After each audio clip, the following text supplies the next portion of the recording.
Welcome to the complete story of Final Fantasy X, one of the most beloved entries in the Final Fantasy series. Back in 2001, Final Fantasy X was the first Final Fantasy game to feature fully voiced dialogue and a fully 3D world, showcasing the capabilities of the new PlayStation 2 hardware. However, just as the game was celebrated for being a technological milestone, both in terms of its in-game graphics and the quality of its pre-rendered cinematics, it is equally, if not more memorable, for its endearing cast of characters and fantastic story. I'm Peter from Birds of Play, and in this video, I hope you join me as we revisit. We have a long pilgrimage ahead of us, and I hope you'll be with us every step of the way.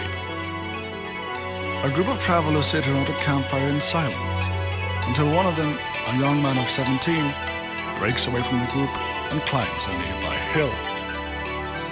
What awaits him are the ruins of a city in the distance, teeming with disembodied spiritual energy. It is at this point that the young man begins to recount the story of how they reached this place, noting that this might be his last chance to tell it. The young man's story begins in the futuristic metropolis of Samarkand, where he is greeted by a group of admirers hoping to get his autograph. Not one to let his fans down, the young man writes his name, Titus, on a pair of studded balls, before saying goodbye to his fans and heading for the stadium where the Jack Memorial Cup is being held in honor of his late father, which Titus appears to have some mixed feelings about. Upon reaching the stadium, Titus once again has to make his way through the crowd that is gathered to watch the game. Inside, he takes a short rest in a shallow pool of water before going out onto the playing field, which consists of two colossal rings circling a gigantic sphere of water, wherein two opposing teams are intended to battle it out by fighting over the dominion of a peculiar studded blue and white ball that they then use to score goals with. This is Blitzball, and Titus is the star player of the Samarkand Aves. But as the game seems to reach its peak, a gigantic wave approaches the city menacingly, threatening to destroy everything in its path. A mysterious figure clad in red robes greets the coming of the wave with a toast, before proceeding to casually stroll through a city that is gradually becoming aware of its impending doom. Eventually, the game is cut short by a barrage of projectiles emerging from the wave, destroying the stadium and forcing everyone present to run for their lives. Outside the Blitzball Stadium, Titus meets up with the mysterious man and identifies him as Auron. Still undisturbed by the situation, Auron tells Titus to follow him. While making their way through the city, time suddenly stops for everyone but Titus, as he is approached by a small boy in purple robes that tells him not to cry and that this is the beginning. The boy then vanishes, and Titus turns his attention back to Auron and the wave attacking the city. Auron reveals that the entity behind the attack is known as Sin, and gives Titus a longsword, telling him it's a gift from his father, Jet. Instead of running away from Sin, however, Auron leads Titus towards the giant and allows the two of them to get sucked up into it. Titus loses consciousness and experiences a vision of his father. When Titus comes to again, he finds himself in the ruins of a dreary temple, where he manages to light a small fire to keep warm. Then suddenly a being that can only be described as a monster attacks him. As Titus does his best to fend off the creature, a third party of strangers blows through a nearby door, with one of them joining the fight against the monster. Once the monster has been quelled, Titus attempts to thank his rescuers, only to find out that they only speak a foreign language. Titus is captured and brought back to their ship, where the girl that helped him introduces herself as Riku, and tells him that they are Al Bhed, a race of people who use forbidden machina technology, machina being this world's word for machine. In order to stay in their good graces, Titus must accompany Riku on an underwater salvage operation, where they swim down into an ancient airship at the bottom of the ocean. Once their work is done, Tidus tells Riku about what happened to Sanakant. And for some reason, Riku seems reluctant to believe him. She tells him that Sanakant was destroyed 1,000 years ago, and that Sin's toxin has been known to affect people's memories. As Tidus and Riku continue to talk, the ship is attacked by Sin, and Tidus plummets into the ocean, losing consciousness once again. This time around, Tidus wakes up on a sunny beach, where he is greeted by a familiar sight: people playing blitzball. He kicks the ball over to them with an amazing display of skill, and they are instantly amazed by his moves. Upon making his way over, the leader of the group introduces himself as Waka, and tells Tidus that he is on Besaid Island. Like with Riku, Tidus tells Waka that he's actually from Sanakant, but Waka assures him that the city was destroyed 1,000 years ago by Sin, as a punishment for humans relying on the use of machina. Waka then leads Tidus back to the outskirts of Besaid village and asks him point blank if he would join the blitzball team, the Besaid Aurochs. The team has not won a game in the last 23 years, and Waka really wants to win the next game since he's planning to retire from blitzball in order to become a full-time guardian. He also says that there's a good chance that someone might recognize Tidus at the tournament, since even though his memories might be compromised, there's no denying his skill as a blitzball player. Tidus agrees to Waka's proposal, and the two of them head into the village. At the entrance of the village, Waka pulls Tidus aside and teaches him the Yevon prayer, used to greet fellow Yevonites. Tidus is quick on the uptake, as he is all the innermost sanctum of the temple, now a full-fledged summoner. Upon exiting the temple, Yuna performs her first summoning, calling forth the Aeon Valefor, which she received after praying to the faith in the temple. Later that night, the whole village celebrates Yuna's achievement, and Tidus is told to stay away from the summoner, since he had broken the rules of the temple. However, Yuna herself approaches Tidus, wishing to know more about him and Sanakant, but leaves the actual conversation for later. After the celebration, Tidus overhears Lulu scolding Waka for his interest in Tidus, telling him he only wants him around because he resembles his deceased brother Chapu. After eavesdropping, Tidus heads back to bed and rests for the journey ahead. The pilgrimage begins, and Yuna and her guardians, joined by Tidus, set out on the sacred journey across Spira to vanquish Sin.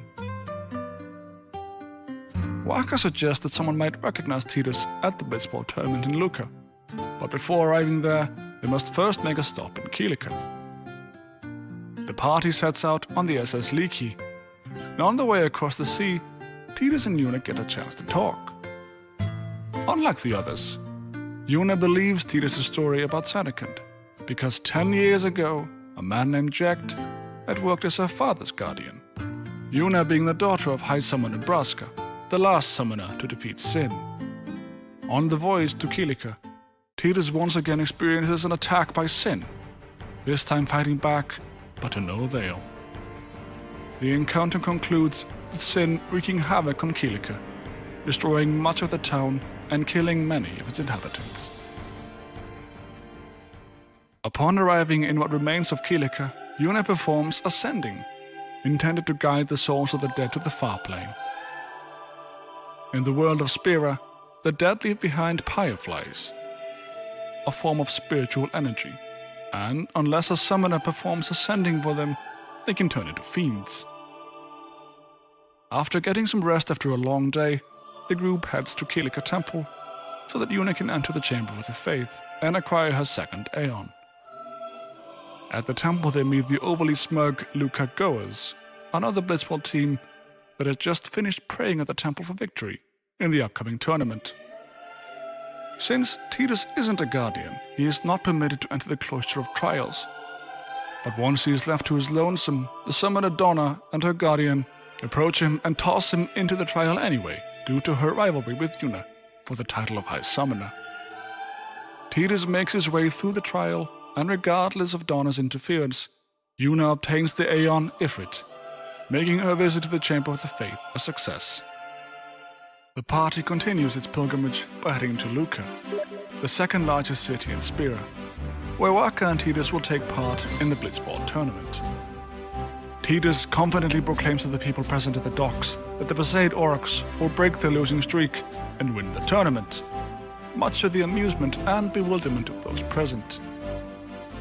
Moments later, Maester Seymour Guado and the Elder Grand Maester Yomika land at the dock, and Yuna and her party bear witness to their arrival, Seymour setting his eyes on Yuna in return. Once the tournament starts, Yuna hears a rumor that Oren, a legendary guardian to her father, has been spotted in Luca. She goes with Kimari and Tidus to look for him. But while Kimari gets into a scuffle with fellow Ronso, Biran and Yenke after they start harassing him at a local bar, Yuna gets kidnapped by the Albed. Tidus joins Lulu and Kimari as they attempt to rescue Yuna, while Waka is in the middle of a match with the Albed Sykes. After rescuing Yuna, Tidus learns that she is actually half Albed, a secret he must keep from Waka due to Waka's belief that the Albed are heretics. In the meantime, Waka and the Aurochs win the game, ending a 23-year-long losing streak without Tidus' help. Tidus nevertheless takes part in the finals against the reigning Spirian champions, the Luca Goers, leading the team while Waka recovers from having overexerted himself in the previous game. After the game, the stadium is attacked by fiends, and Tidus and Waka join up with Oron to fend them off, before Maester Seymour Guado summons his Aeon Anima and makes short work of the intruders.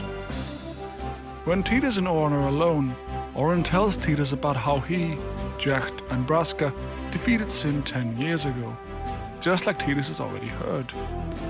But he adds that Sin is now Jecht, a claim that Tidus refuses to believe. After their short reunion, Tidus and Oron join up with the others, and Oron offers his service as a guardian to Yuna, which she happily accepts. Tidus also becomes guardian. Then, before saying goodbye to Luca, Tidus and Yuna share a heartfelt moment, forcibly laughing in the face of tragedy. The pilgrimage continues along the Mihan High Road, and after a long day of walking, the party decides to rest at Rin's travel agency, located around the halfway point of the high road. As the sun sets, Yuna explains the purpose of the pilgrimage to Tidus and tells him about the final Aeon that is to be found in the ruins of Samarkand. The final Aeon being the only thing powerful enough to defeat Sin. When they come to the end of the high road, the party is barred from going any further because of Operation Mihan. Just then, Maester Seymour arrives at the scene and tells the Crusaders standing watch to let them pass. What awaits them is the Mushroom Rock Road that is currently occupied by the Crusaders, as they have decided to cooperate with the Albed in a desperate attempt to defeat Sin using Forbidden Machina. Waka is furious over this plan since it goes against the teachings of Yevon, and is dumbfounded that the operation is sanctioned by a maestro of the Church of Yevon. Yuna and her party are invited to watch from a safe distance, but once the operation is underway, no place is safe, as the operation proves to be a disaster, costing the lives of hundreds. In the aftermath of the battle, Yuna must once again perform ascending, and Orin explains to Tidus that the reason Sin showed up was that Jecht wanted to see his son, and this time around, Tidus feels like he sensed him somewhere within Sin.